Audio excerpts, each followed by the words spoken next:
igualito como lo manda. Le decimos que enhorabuena, pues. La gente dice, o la Biblia dice, la verdad nos hará libres. Pues bien, esta es la verdad del tema. Esta es la verdad. Y la verdad es que caminan por sus propias avenidas, tienen su propia idoneidad, su propia fuerza, y no hay vendaval posible, ni dictat posible, ni siquiera el de Roma tiene el poder posible de poder acallar el escándalo que le estallaba en la cara, porque hay malos sectores. Yo no podría decir, si no fuera un loco, que todos son pederastas. No todos los curas son pederastas. Hay algunos malos elementos. ¿Qué esperan para ir a seguir? Esa es la pregunta, y enhorabuena que lo hemos tocado. Bien, así es, 4:14 es la hora oficial, y definitivamente se han recibido muchísimas llamadas y muchos correos electrónicos, como bien tú lo has señalado, de, digamos, apoyo a este programa por difundir y tocar un tema tan delicado, tan espinoso y tan peligroso también como es el tema de la Iglesia Católica. Hoy la Iglesia Católica en la mira no quiere decir, tú bien lo has señalado, que todos los sacerdotes estén inmersos dentro de esta mala política, pero de que los hay, los hay. Sí, nosotros en Señal de Alerta ya estamos viviendo el ambiente no navideño, sino electoral. La campaña municipal empieza a calentar los motores, y los esguinces y los escarceos de los candidatos y de los presuntos candidatos va por ese camino. En la televisión casi a diario escuchamos opiniones, que sí, que no, que esto, que lo otro, y todos, digamos, dentro del ambiente. Nosotros en breve entraremos, pero no al estilo clásico de la entrevista a los candidatos, porque muchas veces no dicen nada, sino planteando temas. Por ejemplo, la seguridad documentaria y la seguridad ciudadana. Si uno le pregunta, haga usted la pregunta, ¿por qué no le formulan ustedes, y ahí va el reto, a los candidatos, la siguiente pregunta: ¿qué opina usted de la seguridad documentaria? Estoy seguro que le va a hablar de la construcción del domo segundo de la Capilla Sixtina, porque no entiende ni hostia, para hablar en términos religiosos. Bueno, y también es un concepto que no se maneja hoy en día, ¿verdad? Cuando se habla de seguridad de todo tipo. Ciudadana. Pero cuando usted habla de seguridad documentaria, de pronto usted dice, pero bueno, ¿por qué voy a tener seguridad con los documentos? ¿Qué me va a suceder? Por decirte, ¿no? Muy simple, muy simple. De repente usted, que se llama Florecita Rodríguez Latorre, termina con otro nombre y otro apellido, y sus propiedades y su condición civil, o de casado, de soltero, divorciada, es enajenada por grandes vivos que le quitan a usted la posibilidad de manejar su propio nombre.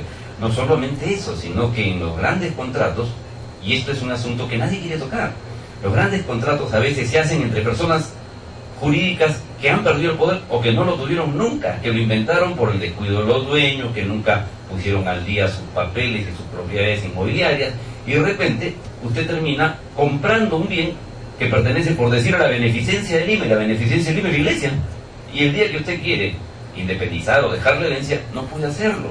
Pero no solo eso, hay decenas de miles de personas de edad que con el tiempo, cuando tienen que dejar herencia o cuando tienen que ordenar sus papeles, porque el fin es inminente, la vida es así, no pueden hacerlo porque de repente ya no son dueños de nada. Así es, y efectivamente han habido denuncias en ese sentido, personas de la tercera edad que han tenido sus propiedades y que de pronto, pues por algún trámite que tenían que hacer, fueron a ver si tenían las propiedades y ya habían sido vendidas, ¿no? En la modalidad de venta a terceros. Cuando usted tiene una propiedad y de pronto su propiedad se la vende, usted no la vende, sino a través de un poder, un falso poder, en algún juzgado que no necesariamente tiene que ser Lima, puede ser en provincia, le vende la propiedad y luego esta se produce otra tercera venta. Usted en el tiempo, en el espacio, va perdiendo definitivamente la propiedad.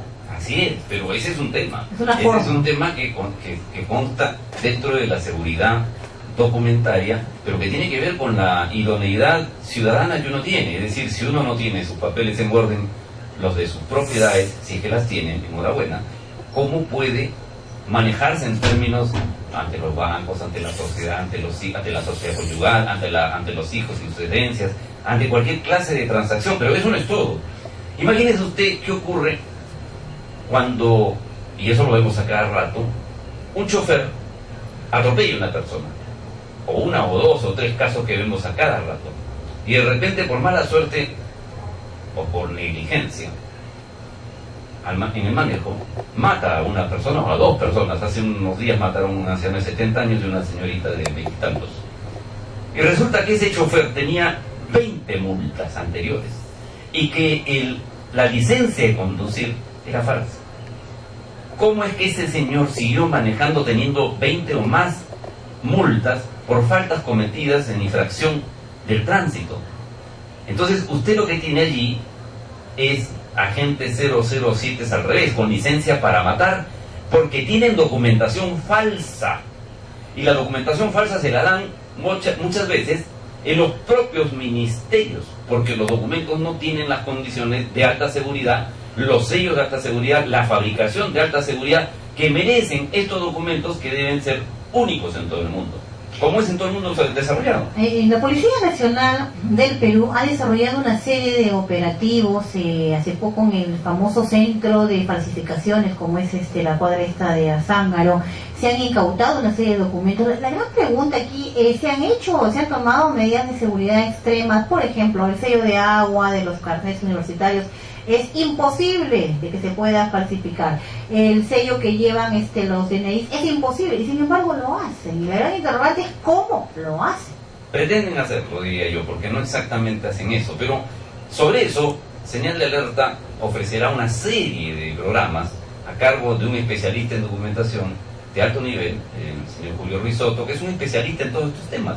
No solo eso, él dijo y estudió y denunció además a la ministra, a la ex ministra Verónica Zavala, cuando la señora Verónica Zavala desestimó la posibilidad de que la policía institucionalmente manejara unos escáneres para lectores de barras para precisar este tipo de documentos y su falsedad.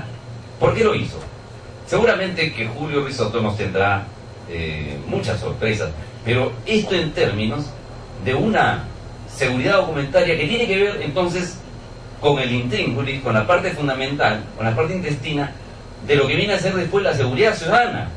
Muchos aquí se llenan la boca hablando de la seguridad ciudadana y la atribuyen solo a cuando viene un policía y lo pesca uno y por alguna razón lo detiene. Y entonces se les ocurre el concepto de seguridad ciudadana como los derechos humanos.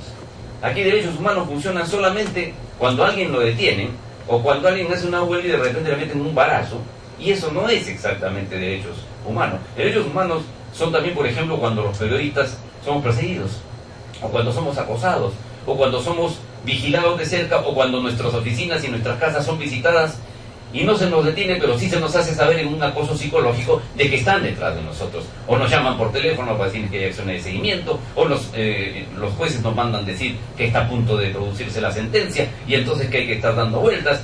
También tiene que ver con derechos humanos. El problema es cuando las organizaciones de derechos humanos se hacen las suecas, siendo peruanas, y no hacen nada, porque no son pues aquellos los del cogollo.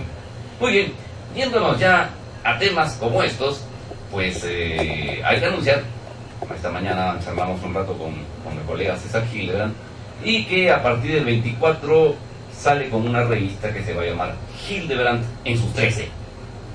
Parece interesante el título, retador, ¿no? Claro, bueno, evidentemente Hildebrand siempre suscita polémica, ¿no? Es un periodista de nombre y bastante contestatario.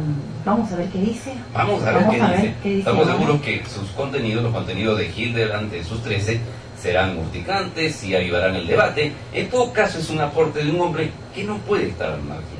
Le renovamos aquí a César Hildebrand de invitación que aceptó hace ya bastante tiempo, cuando comenzamos casi el programa, pero que ya imaginamos que por razones de tiempo no pudo llegar, pero en fin, aquí está la invitación.